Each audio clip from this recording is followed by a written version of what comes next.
नागपंचमी क्यों मनाते हैं? कोई जानता है? नहीं जानता? आइए आपको हम बताते हैं। तो राधे राधे, जय श्रीमन नारायण, जय श्री कृष्ण। आप सभी को नागपंचमी एवं श्रावण की तीसरी सोमवारी की बहुत बहुत शुभकामनाएं। नागपंचमी की कथा यहाँ से शुरू होती है कि एक राजा परीक्षित के नाम से एक राजा हुआ करते थे। उन्होंने एक दिन एक संत जी के ऊपर मरा हुआ सांप डाल दिया, उनके गले में मरा हुआ सांप डाल दिया।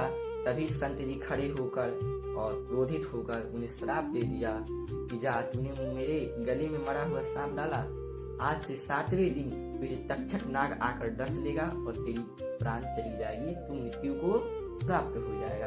तभी राजा परीक्षित भागते भागते सुखदेव जी के पास गए। सुखदेव जी से कहा कि मुझे 7 दिन में मरने की श्राप लगी है, हे ऋषिवर, हे मुनिवर, मैं क्या करूं?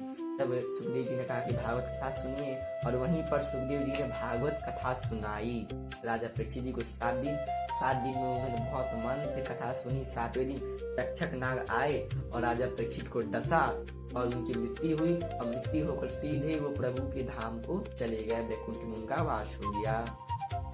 तब उनके पुत्र, जो राजा परीक्षित के पुत्र थे, उनका नाम था जन्मेजय, वो बहुत क्रोधित हुए, कहे कि मेरे पिता से को एक नाग ने काट लिया और उनकी मृत्यु हो गई।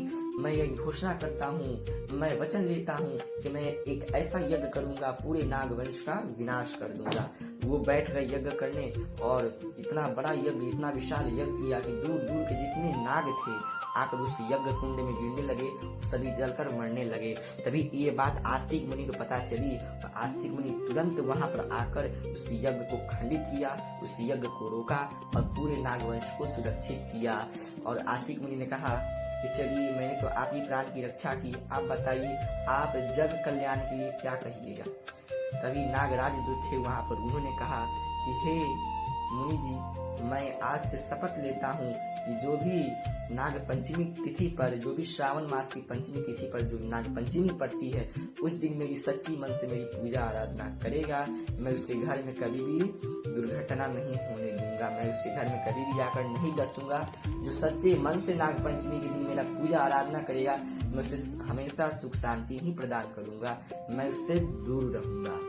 तो ये है कथा। इसीलिए नाग पंचमी के दिन नाग देव की पूजा की जाती है, उनसे पूजा आराधना करके मांगा जाता है, प्रभु हमारे घर में कोई भी ऐसी अनहोनी ना हो, आप सदैव रक्षा कीजिएगा।